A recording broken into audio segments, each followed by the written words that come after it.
হাইরে জামাত শিবির, আমাদেরকে কি এটাও দেখানোর বাকি ছিল? একে একে তো সবকিছুই আমাদেরকে দেখিয়ে ফেলেছে।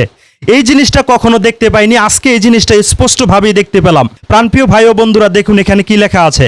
রাজশাহীতে জামাতের আমিরের উপরে হিন্দু মহিলাকে ধর্ষণ করার অভিযোগ উঠেছে। নাউজুবিল্লাহি মিন জালেক। অবশেষে হিন্দু মহিলাকে ধর্ষণ করার অভিযোগ বাংলাদেশে জামাতে ইসলাম নামক সেই সংগঠনের রাজশাহীর জামাতে আমিরের উপরে অভিযোগ উঠেছে। দেখুন নিচে কি লিখেছে। সাধারণ মানুষের গণপিটানির ভয়ে দৌড়ে আশ্রয় নিল পুলিশের গাড়িতে। নাউজুবিল্লাহি মিন জালেক। আসুন এক পলক এই ভিডিওটাকে দেখে আসি, কি দেখানো হয়েছে এই ভিডিওটার মধ্যে।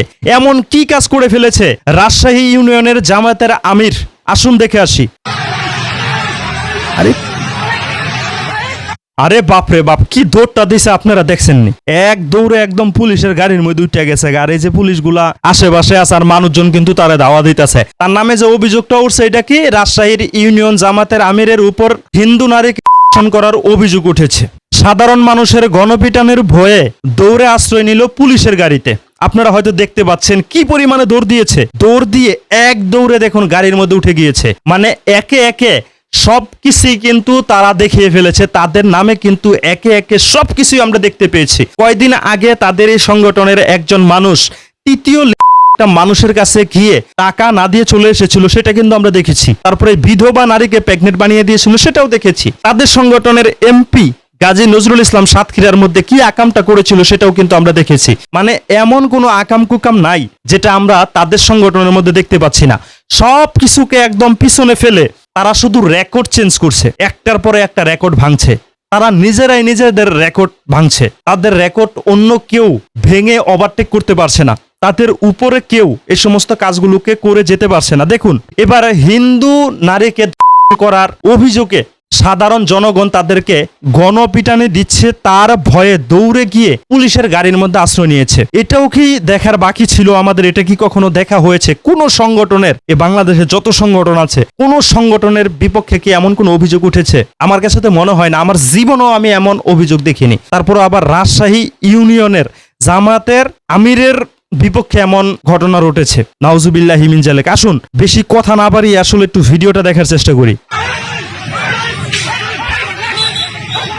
দেখুন কি পরিমাণে এলাকাবাসী ক্ষিপ্ত হয়েছে, সাধারণ লোকজন। তার মানে কতটা নিকৃষ্ট কাজ করেছে বলে এলাকাবাসী মনে করছে, কতটা তাদের কাছে ঘৃণিত লাগছে যে একজন জামায়াতের ইউনিয়ন আমির হয়ে একজন হিন্দু নারীকে কিভাবে এই কাজটা করলো। তাদের কাছে হয়তো এমন লাগছে, এমনটাই একটা ব্রেন্ডের মধ্যে আঘাত করছে যে একজন মুসলিম হয়ে একজন সংখ্যাগরিষ্ঠ হিন্দু নারীকে তারা কিভাবে ছাড় দেয় না। তাহলে তারা কার কাছে গিয়ে নিরাপদ থাকবে? যদি একটা ইসলামিক সংগঠনের, যারা ইসলামিক সংগঠন নিজেদেরকে দাবি করছে, তাদের কাছেই যদি সংখ্যাগরিষ্ঠ মানুষগুলো নিরাপদ না থাকে, অন্য মানুষগুলোর কি অবস্থা হবে? এই যে প্রবাসীদের সাথে যে তারা কি করছে, আমরা কিন্তু সোশ্যাল মিডিয়ার মধ্যে তা কিন্তু স্পষ্টভাবে দেখতে পাচ্ছি। নাউজুবিল্লাহি মিন জালেক। তাড়াতাড়ি ভাগেন, তাড়াতাড়ি তাড়াতাড়ি তাড়াতাড়ি যান, তাড়াতাড়ি তাড়াতাড়ি তাড়াতাড়ি তাড়াতাড়ি জুড়ে জুড়ে দৌড় দেন, তাড়াতাড়ি গাড়ি ছাড়েন, তাড়াতাড়ি ছাড়েন গাড়ি, তাড়াতাড়ি ছাড়েন। হ্যাঁ ওমাগো, গাড়ির থেকে গাড়ি ছাইড়া দিয়ে গেছে গা। গাড়ি ছাইড়া দিয়ে যাওয়ার পরে এই যে আবার এই জায়গার মধ্যে জানি কি ঘটনা দেখতে হয় আমার জানা নাই, কারণ এই ভিডিওটা এই পর্যন্তই আমি দেখছিলাম, তারপরে আর দেখি নাই। তারপরে দেখি আহেন কি ঘটনা এই জায়গায় ঘটছে। মানে আমার জীবনের প্রথম একটা ইতিহাস হয়ে গেল। মানে এই বিষয়ে আমার কথা বলতে হবে, এটা আমি কখনো ভাবতেও পারি নাই। বিধবা নারীর কথা তো বলছি, পরে প্রবাসীর কথা তো বলছি, পঞ্চগড় হারিবাসার ইউনিয়নের আমিরের কথা বলছি, তাবিজ বিক্রেতার কথা বলছি, মানে তাবিজ বিতরণকারীর কথা বলছি, তারপরে তাদের গাজী নজরুল ইসলাম সাহেবের কথা বলছি, তাদের যশোরের 4 আসনের আমিরের কথা বলছি, ওই যে মেয়েটাকে মানসিক অসুস্থ বানিয়ে মসজিদ মাদ্রাসায় গিয়ে তালা লাগিয়ে দিয়েছিল, সেই মানুষটার কথা বলেছি। তারপরে ওই যে তাদের সংগঠনের আরেকজন তাকে টাকা না দিয়ে চলে এসেছিল, সেটাকে নিয়েও কথা বলেছি। তারপরে বিয়ের প্রবঞ্চনা দিয়ে জিসান কি করেছে সেটাকে নিয়েও কথা বলেছি। মানে তাদেরকে নিয়ে কথা বলতে বলতে আমাদের দিন শেষ হয়ে যাচ্ছে। ওই যে গতকালকে কথা বললাম, তাদের সংগঠনের 3 জনকে কারাগারে পাঠানো হয়েছে 10 তারিখে, সম্ভবত 10 তারিখ নাকি 9 তারিখে আগস্টের। ওই মুরগির পটি নিয়ে তারা গ্যাঞ্জাম পাকিয়েছিল।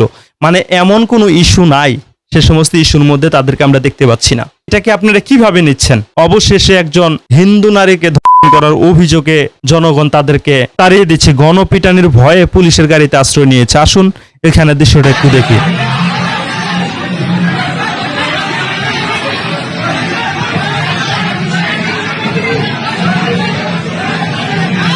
হয়তো তাদের অফিসের মধ্যে কোনো একটা গ্যাঞ্জাম লেগেছে আর কি, যে কারণে এমন দৃশ্য আমরা দেখতে পাচ্ছি। আসলে এমন একটা কাণ্ড করলে যে কারো কাছেই খারাপ লাগবে। যদি ঘটনা এমন ঘটিয়ে থাকে তাহলে যে কারো কাছে খারাপ লাগবে। নামদারি ইসলামিক সংগঠনের ব্যক্তিদেরকে দিয়ে যদি এমন ঘটনা ঘটে যায়, এটা কেউ সহ্য করতে পারবে না, সবার কাছে খারাপ লাগবে। আর খারাপ লাগার জায়গা থেকে কিন্তু মানুষজন এতটা ক্ষিপ্ত হয়েছে বলে আমার কাছে মনে হচ্ছে। প্রাণপ্রিয় ভাই ও বন্ধুরা, আমি কিন্তু মন গড়া বানিয়ে কোনো সংবাদ কিন্তু আপনাদের সামনে আমি প্রচার করিনি। দেখুন, এখানে কিন্তু স্পষ্টভাবে লেখা হয়েছে, রাজশাহীতে ইউনিয়ন জামাতের আমিরের উপর হিন্দু নারীকে ধর্ষণ করার অভিযোগ। সাধারণ মানুষের গণপিটানোর ভয়ে দৌড়ে আশ্রয় নিল পুলিশের গাড়িতে। আমি কি বানিয়ে কোনো কথা বলেছি? এই ভিডিওটার মধ্যে তো স্পষ্টভাবেই দেখা গিয়েছে যে দৌড়ে চলে যাচ্ছে, পুলিশের গাড়ির মধ্যে উঠেছে। লোকজন অনেক ক্ষিপ্ত হয়ে গিয়েছে, সাধারণ মানুষ ক্ষিপ্ত হয়ে গিয়েছে। পুলিশজন তাদেরকে রক্ষা করছে, পুলিশজন তাদেরকে প্রটোকল দিচ্ছে। গ্রামবাসী যারা শক্তিশালী প্রতাপশালী মানুষ আছে তারাও কিন্তু প্রটোকল দিয়ে সেই মানুষটাকে এখান থেকে সরিয়ে নিয়ে যাচ্ছে। দেখুন, পুলিশের গাড়িতে করে চলে যাচ্ছে। প্রাণপ্রিয় ভাই ও বন্ধুরা, আমি জানি না এখানে কি ঘটনা ঘটেছে, কিন্তু ভিডিওর উপরে লেখা এবং ক্যাপশনের লেখা দেখে কিন্তু আমি আমার জায়গা থেকে কথাগুলোকে বলেছি।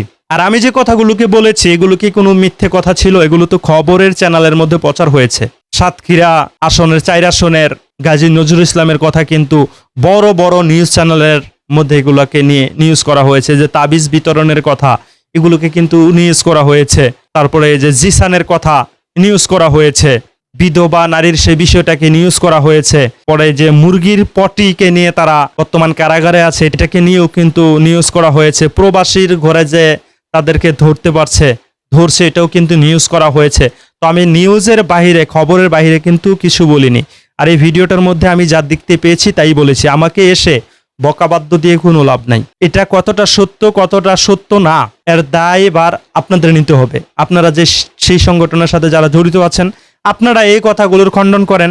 এই বিষয়টা সত্য না মিথ্যা এটার খণ্ডন করেন। এটা কি এআই দিয়ে জেনারেট করা নাকি অন্য কোনো ঘটনা, এটা আপনারা খণ্ডন করেন। আমরা যা দেখতে পেয়েছি তাই বলেছি। এখানে আমাদেরকে গালাগালি করে কোনো লাভ হবে না। আমরা কাউকে ব্যক্তিগতভাবে আক্রমণ করে কথা বলি না, যা দেখি তাই বলি, যা লেখা আছে তাই বলেছি, যা ঘটনা ঘটেছে তাই বলেছি, তার বাইরে কোনো কথা বলিনি। আর লেখার উপরে, ক্যাপশনের উপর ভিত্তি করেই, ঘটনাটা দেখার উপর ভিত্তি করেই কথাগুলোকে বলেছি। তবে আপনাদের কাছে যদি মনে হয় ঘটনাটা এটা না অন্য কোনো ঘটনা, তাহলে আপনারা কমেন্টে লিখে জানিয়ে দিতে পারেন, কিংবা এই বিষয়টার খণ্ডন আপনারা করতে পারেন।